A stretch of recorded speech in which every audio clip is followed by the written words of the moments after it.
ایصال ثواب احادیث طیبہ سے ثابت ہے۔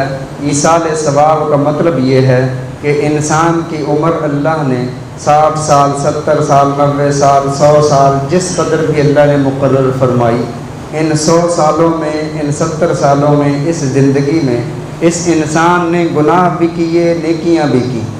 قیامت کے دن اللہ رب العزت اعمال کو تولیں گے، کسی عمل کو گنا نہیں جائے گا، یوں نہیں دیکھا جائے گا کہ اس نے کتنے حج کیے ہیں، اس نے کتنے عمرے کیے، کتنے نوافل پڑھے، کتنے قرآن پاک کے ختم کیے، گنا نہیں جائے گا۔ وہاں اعمال تولے جائیں گے، اور جس کا جس قدر اخلاص ہوگا اس قدر اس کا عمل وزنی ہو جائے گا۔ یہی وجہ ہے رسول اللہ صلی اللہ علیہ وسلم نے ہجرت کے بعد ایک حج فرمایا، اور امتی اپنی زندگی میں 60-70 حج بھی کر لیتے ہیں، اس کا عمل امام الانبیاء حضرت محمد الرسول اللہ صلی اللہ علیہ وسلم سے بڑا نہیں ہے۔ میرے آقا علیہ الصلوۃ والسلام عبادت فرماتے ہیں، ان تعبد اللہ کأنک تراہ فإن لم تکن فإنہ یراک۔ نبی اس مقام پر عبادت فرماتے ہیں گویا وہ اللہ کو دیکھ رہے ہیں۔ امتی کو چاہیے کہ اس مقام پر عبادت کرے کہ اللہ اسے دیکھ رہا ہے۔ کم از کم یہ عبادت کا درجہ ہونا چاہیے کہ امتی جب عبادت کرے اس کے دل میں اور اس کے قلب و ذہن میں، اس کی کیفیت میں یہ ہو کہ اللہ مجھے دیکھ رہا ہے۔ تو ساری امت کے کروڑوں سجدے مل کر حضرت محمد الرسول اللہ صلی اللہ علیہ وسلم کے سجدے میں ایک دفعہ سبحان ربی الاعلیٰ کہنے کا مقابلہ نہیں کر سکتے۔ کروڑوں حج رسول اللہ صلی اللہ علیہ وسلم کے ایک تلبیہ کا مقابلہ نہیں کر سکتے۔ تو میں عرض کر رہا تھا، انسان نے نیکیاں بھی کی، گناہ بھی ہوئے، قیامت کے دن اعمال تلیں گے، تو جس کی نیکیاں زیادہ ہو گئیں، نیکیوں کا وزن زیادہ ہو گیا، وہ جنت میں چلا جائے گا، اور جن کی نیکیوں کا وزن کم ہو گیا جہنم کی طرف جائے گا۔ تو اللہ رب العزت نے دنیا میں ایک قانون بنایا، گناہ بھی ہوئے، نیکیاں بھی ہوئیں۔ 60 سال 70 سال کے بعد ایک انسان اس دنیا سے چلا گیا، چلے جانے کے بعد اب گناہوں کا سلسلہ اس کا رک گیا ہے۔ اگر بیٹا گناہ کرے اور یہ کہے کہ میرے اس گناہ کا وبال میرے والد پر ڈال دے تو اللہ نہیں ڈالتے، اور کہے اللہ میری اس نفلی عبادت کا ثواب میرے والد کے نامہ اعمال میں لکھ دے تو اللہ لکھ دیتے ہیں۔ تو 60-70 سال کی عمر میں اس نے جو نیکیاں کی تھیں، ایک تو وہ نیکیاں اس کے نامہ اعمال میں ہیں، جو گناہ کیے تھے وہ گناہ بھی ہیں، لیکن وفات کے بعد اس کے گناہوں کا سلسلہ رک گیا ہے۔ ایصال ثواب کے ذریعے اس کی نیکیاں بڑھتی جا رہی ہیں۔ مومنین مسلمان نماز پڑھتے ہیں، ربنا اغفر لی ولوالدی وللمؤمنین، اللہ مومنین کی بخشش فرما۔ اس دعاؤں میں بھی اس کے نامہ اعمال کے ثواب میں اضافہ ہو رہا ہے۔ اولاد دعا کرتی ہے، رسول اللہ صلی اللہ علیہ وسلم نے ارشاد فرمایا، صدقہ جاریہ ایک یہ بھی ہے کہ اولاد نیک چھوڑ کر جاؤ، اولاد نمازی چھوڑ کر جاؤ، وہ تمہارے لیے کچھ اور نہ بھی کرے، جب وہ نماز پڑھے گی تو رب اجعلنی پڑھے گی، رب اجعلنی مقیم الصلاۃ ومن ذریتی، ربنا وتقبل دعا، ربنا اغفر لی ولوالدی، اللہ میرے والدین کی بخشش فرما دے۔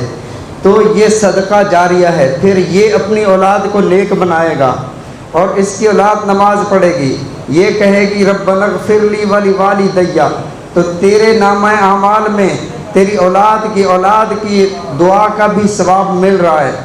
عام مومنین دعا کر رہے ہیں، اللہم اغفر لجمیع المؤمنین والمؤمنات والمسلمین والمسلمات، اللہ حضرت آدم علیہ السلام سے لے کر آج تک جتنے بھی مسلمان وفات پا گئے ان تمام کی بخشش فرما۔ تو اللہ رب العزت تمہارے نامہ اعمال میں نیکیاں لکھ رہے ہیں، گناہوں کا سلسلہ بند ہوا، نیکیوں کا سلسلہ جاری ہے۔ قیامت کے دن اللہ عدل کا ترازو رکھیں گے، اور نیکیاں بھی تلیں گی، گناہ بھی تلیں گے۔ گناہ یقیناً کم ہو جائیں گے، نیکیاں بڑھ جائیں گی۔ ایک تو اس کی اپنی کی ہوئی نیکیاں، دوسرا ایصال ثواب کی نیکیاں، اور اس بندے کے لیے جہنم کے دروازے بند ہو جائیں گے اور جنت میں چلا جائے گا۔ تو اللہ رب العزت نے یہ ایصال ثواب کا سلسلہ قائم فرمایا۔ رسول اللہ صلی اللہ علیہ وسلم کی خدمت میں ایک شخص حاضر ہوا، یا رسول اللہ صلی اللہ علیہ وسلم کیا میں اپنی والدہ کی طرف سے حج کر سکتا ہوں؟ آپ نے ارشاد فرمایا یہ بتا کہ اگر تیری والدہ پر قرضہ ہوتا، اس کی طرف سے تو قرضہ ادا کرتا تو قرضہ ادا ہو جاتا۔ عرض کیا یا رسول اللہ قرضہ ادا ہو جاتا۔ آپ نے ارشاد فرمایا پھر تیرے حج کا ثواب بھی اسے مل جائے گا۔ تو میں عرض کر رہا تھا ایصال ثواب کے ذریعے سے اللہ نے ایک مسلمان اور مومن کے جہنم میں جانے کے راستے بند فرما دیے، جنت میں جانے والا بنا دیا۔ اور مسلمان کو اللہ رب العزت نے 3 عقائد جو بنیادی عقائد ہیں، باقی جتنے عقائد ہیں انہی 3 کے ارد گرد گھومتے ہیں۔ بنیادی عقائد 3 ہیں۔ سب سے پہلا عقیدہ توحید، دوسرا عقیدہ رسالت، اور تیسرا عقیدہ قیامت، اسے بعث بعد الموت بھی کہتے ہیں۔ توحید، لا الہ الا اللہ، ان 3 عقائد کے مانے بغیر کوئی شخص مسلمان نہیں ہو سکتا۔ اگر کوئی شخص اللہ کو تو مانتا ہے، رسول اللہ صلی اللہ علیہ وسلم کی رسالت کو نہیں مانتا، وہ مومن نہیں۔ اللہ کی توحید کو تو مانتا ہے، رسول اللہ صلی اللہ علیہ وسلم کی رسالت کو بھی مانتا ہے کہ آپ اللہ کے رسول ہیں، لیکن وہ آخری رسول نہیں مانتا۔ نقطہ سمجھیں، صرف اتنی بات نہیں مانتا کہ آپ اللہ کے آخری رسول نہیں ہیں، یہ بھی دائرہ اسلام سے خارج۔ اللہ کو بھی مانتا ہے، اللہ کے رسول صلی اللہ علیہ وسلم کی نبوت اور رسالت کا بھی اقرار کرتا ہے۔ اور اگلا عقیدہ قیامت کا، بعث بعد الموت کا، مرنے کے بعد اٹھنے کا عقیدہ، اس پر یہ ایمان نہیں ہے تو یہ شخص بھی مومن نہیں ہو سکتا۔ ایمان کے لیے ضروری یہ ہے کہ ان سارے عقائد پر دل و جان سے، قلب و ذہن سے تصدیق بھی کرے، زبان سے اقرار بھی کرے۔ اقرار باللسان و تصدیق بالقلب، تب یہ بندہ مومن بن جائے گا۔ ہم دیکھتے ہیں کہ قرآن مجید میں عقیدہ توحید، لا الہ الا اللہ، قل هو اللہ احد، اللہ الصمد، لم یلد ولم یولد ولم یکن لہ کفوا احد، عقیدہ توحید بھی بیان کیا گیا، عقیدہ رسالت بھی بیان کیا گیا، لیکن سب سے زیادہ جو عقیدہ بیان کیا گیا عقیدہ قیامت، عقیدہ بعث بعد الموت، اور کئی معنوں میں، کئی لفظوں کے ساتھ اسے بیان کیا گیا۔ مثلا عما یتساءلون، اے میرے محبوب صلی اللہ علیہ وسلم آپ سے یہ سوال کرتے ہیں، کس کے بارے میں؟ عن النبأ العظیم، بہت بڑی خبر کے بارے میں۔ بہت بڑی خبر کیا ہے؟ حضرت آدم علیہ السلام کا زمین پر آنا بہت بڑی خبر ہے، جنت کا لباس اتر جانا بہت بڑی خبر ہے، حضرت نوح علیہ السلام کا طوفان آنا بہت بڑی خبر ہے، حضرت لوط علیہ السلام کی بستی پر آسمانوں سے پتھروں کا برسنا بہت بڑی خبر ہے۔ لیکن اللہ فرماتے ہیں یہ اتنی بڑی خبریں نہیں ہیں۔ عن النبأ العظیم، بڑی خبر کے بارے میں سوال کرتے ہیں، وہ کیا ہے بڑی قیامت؟ تذہل کل مرضعۃ عما ارضعت وتضع كل ذات حمل حملها وترى الناس سکارى وما هم بسکارى، فرمایا ہر دودھ پلانے والی عورت، جو ماں اپنے بچے کو دودھ پلا رہی ہو، وہ اپنے بچے کو دودھ پلاتے ہوئے دودھ اچانک چھڑا کر، جب تک وہ بچہ خود نہ بس کر جائے، ایسے سلاتی نہیں ہے۔ لیکن اللہ نے فرمایا وہ دن ایسا بڑا ہوگا، وہ بڑی خبر والا دن یہ ہے کہ عورت دودھ پلاتے بچے کو پھینک دے گی۔ تذہل کل مرضعۃ عما ارضعت وتضع کل ذات حمل حملها، حمل والیوں کے حمل گر جائیں گے۔ وتری الناس سکارى، تم لوگوں کو دیکھو گے مدہوش پھر رہے ہیں، جیسے نشے میں ہوتے ہیں۔ وتری الناس سکارى وما هم بسکارى، وہ نشہ نہیں ہوگا، ولکن عذاب اللہ شدید، وہ اللہ کا عذاب ہوگا۔ اذا زلزلت الارض زلزالها، زمین ہل جائے گی اور وہ بہت بڑا زلزلہ ہوگا۔ یومئذ تحدث اخبارها، زمین اپنی خبریں بیان کرے گی۔ القاریۃ ما القاریۃ، تمہیں پتہ ہے کہ یہ کھڑکھڑاہٹ والی کیا ہے؟ تو اللہ رب العزت نے کہیں اس کو یوم القیامہ فرمایا، اللہ کے سامنے کھڑے ہونے کا دن۔ کوئی بھی انسان جو پیدا ہوا رب کے سامنے ضرور کھڑا ہو کر اللہ کے سامنے ہر بات کا جواب دے گا۔ یوم الحسرہ، حسرت کا دن ہوگا۔ حسرت کیا ہوگا؟ لعلی اعمل صالحا فیما ترکت کلا، کاش کہ میں اچھے عمل کر لیتا، اللہ مجھے ایک دفعہ دنیا میں بھیج دے، جو تو نے کہا وہ کر کے آؤں گا۔ اللہ فرمائے گا لا تکلمونی، میرے پیغمبر تیرے پاس آئے تھے، جا آج میرے ساتھ بات بھی نہ کر۔ یہ قیامت کو اللہ رب العزت نے پورے قرآن پاک میں بار بار ارشاد فرمایا، انسانوں سمجھ جاؤ تمہارے پاس وقت ہے، بعد میں تمہیں یہ حسرت نہ ہو، وہ حسرت کا دن ہوگا۔ بندہ کہے گا لم اتخذ فلانا خلیلا، کاش کہ فلاں کو دوست نہ بناتا، اس نے تو مجھے بگاڑ ہی دیا، اس نے غلط راہ پر ڈال دیا۔ تو اس کی تیاری کرنے کے لیے رسول اللہ صلی اللہ علیہ وسلم نے امت کی رہنمائی فرمائی، اور رہنمائی کیا تھی؟ دین سکھایا۔ دین کو ایک جملے میں رسول اللہ صلی اللہ علیہ وسلم نے ارشاد فرمایا الدین النصیحہ، دین نصیحت کا نام ہے، دین خیر خواہی کا نام ہے۔ جو بندہ کسی کا خیر خواہ نہیں ہے، سمجھو اس کے دین کی دھجیاں بکھر گئی ہیں۔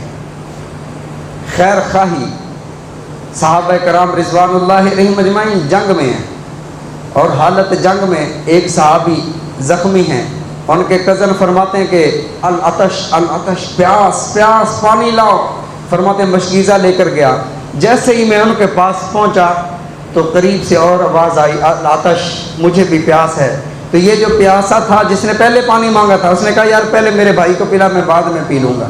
میں ادھر مشکیزہ لے کر گیا، قریب سے اور آواز آئی العطش، اس نے کہا یار پہلے اسے پلا لے، میں بعد میں پی لوں گا۔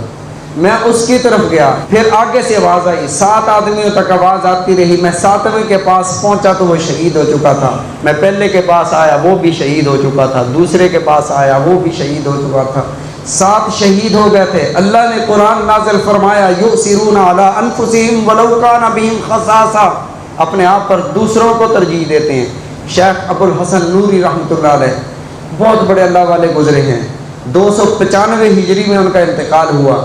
امام بخاری رحمۃ اللہ علیہ 294 ہجری میں پیدا ہوئے۔ 1 سال کے بعد جیسے امام بخاری پیدا ہوئے، اگلے سال شیخ عبد الحسن، ان کا نام احمد تھا، اصل نام احمد، شیخ ابو الحسن نوری رحمۃ اللہ علیہ حضرت سری سبتی رحمۃ اللہ علیہ کے یہ مرید تھے۔ بادشاہ وقت نے فتویٰ مانگا اپنی مرضی کا، انہوں نے نہ دیا۔ 3 علماء تھے، 3 مفتیان تھے، 3 شیوخ تھے، تو بادشاہ وقت قتل کے آرڈر جاری کر دیے۔ شیخ ابو الحسن نوری آگے کھڑے ہو جاتے ہیں، بادشاہ انہیں قتل نہیں کرنا چاہتا، ان دونوں کو قتل کرنا چاہتا ہے، انہیں سبق سکھانا چاہتا ہے کہ یہ دیکھ کر ڈر جائیں۔ تو شیخ ابو الحسن نوری پہلے کھڑے ہو جاتے ہیں، اس نے کہا کہ ترتیب بدلو، ترتیب بدلی گئی، پھر دیکھا کہ شیخ پھر آگے کھڑے ہیں۔ تیسری بار بادشاہ نے بلایا کہ شیخ آپ کیوں آگے کھڑے ہو جاتے ہو؟ انہوں نے فرمایا کہ میں اس لیے آگے کھڑا ہو جاتا ہوں کہ جتنی دیر میں مجھے یہ لوگ قتل کریں گے، اتنی دیر تک میرے بھائی سانس لے لیں گے، اتنی دیر تک میرے بھائی زندہ رہ جائیں گے۔ یہ دین خیر خواہی ہے۔ حضرت عبداللہ بن مبارک رحمہ اللہ امام بخاری کے استاد ہیں، امام ابو حنیفہ رحمۃ اللہ علیہ کے شاگرد ہیں۔ ان کے درس حدیث میں 40 ہزار لوگ ہوا کرتے تھے۔ جب ان کی وفات کا وقت آیا تو شاگردوں سے کہا کہ یار مجھے نیچے لٹا دو۔ شاگردوں نے الامر فوق الادب، حکم ادب سے زیادہ درجہ رکھتا ہے، انہوں نے لٹا دیا۔ انہوں نے فرمایا کہ استاد جی فرما لیں، پر شاید زمین کی ٹھنڈک حاصل کرنی ہے۔ حضرت عبداللہ بن مبارک زمین پر جب لٹایا تو اپنے رخسار کو زمین پر لگا دیا اور اپنی داڑھی کو زمین پر رگڑنے لگے اور کہنے لگے اللہ عبداللہ کے بڑھاپے پر رحم فرما، اللہ عبداللہ تیرے پاس آ رہا ہے، اس کے پاس عمل نہیں ہے۔ اور یہ حضرت عبداللہ بن مبارک وہ تھے، یہودی ان کے پڑوس میں مکان بیچنے لگا ہے، 2000 دینار اس مکان کی قیمت بتائی۔ خریدنے والے نے کہا کہ یار اس علاقے میں اس جگہ پر تو 1000 دینار اس مکان کی قیمت ہے، اب 2000 دینار کہہ رہے ہیں۔ انہوں نے فرمایا کہ 1000 دینار اس مکان کی قیمت ہے اور 1000 دینار عبداللہ بن مبارک کے پڑوس کی قیمت ہے۔ یعنی اگر مسلمان اس قدر اچھا ہوتا تھا تو اس کی پڑوس کی بھی قیمت لگا کرتی تھی۔ اور ہم آج دیکھیں کہ ہم کتنی خیر خواہی رکھتے ہیں، ہم دوسرے کے لیے خیر خواہی کا کتنا جذبہ رکھتے ہیں۔ تو دعا فرمائیں اللہ رب العزت ہم سب کو ایک دوسرے کا خیر خواہ بنائے۔ نبی علیہ الصلوۃ والسلام نے ارشاد فرمایا قیامت کے دن اندھیرا ہوگا پل صراط پر، لیکن کچھ لوگوں کے پاس نور ہوگا۔ ان میں سے ایک تو اس بندے کو اللہ نور عطا فرمائیں گے جس بندے نے کسی دوسرے کو نقصان سے بچانے کے لیے دنیا میں اس کے لیے دوڑا ہوگا۔ مثلا ایک بندہ گر رہا ہے، کنویں میں گر رہا ہے، وہ کسی نقصان کی طرف جا رہا ہے اور اس بندے نے اس کو اس نقصان سے بچایا، اس بچانے کے لیے یہ دوڑا ہے، بچا سکا ہے یا نہیں، بس یہ جذبہ دل میں آیا کہ اس کو بچانا ہے، تو اللہ اسے پل صراط پر نور عطا فرمائے۔ رسول اللہ صلی اللہ علیہ وسلم نے ارشاد فرمایا دین خیر خواہی کا نام ہے، ایک دوسرے سے خیر خواہی کرو۔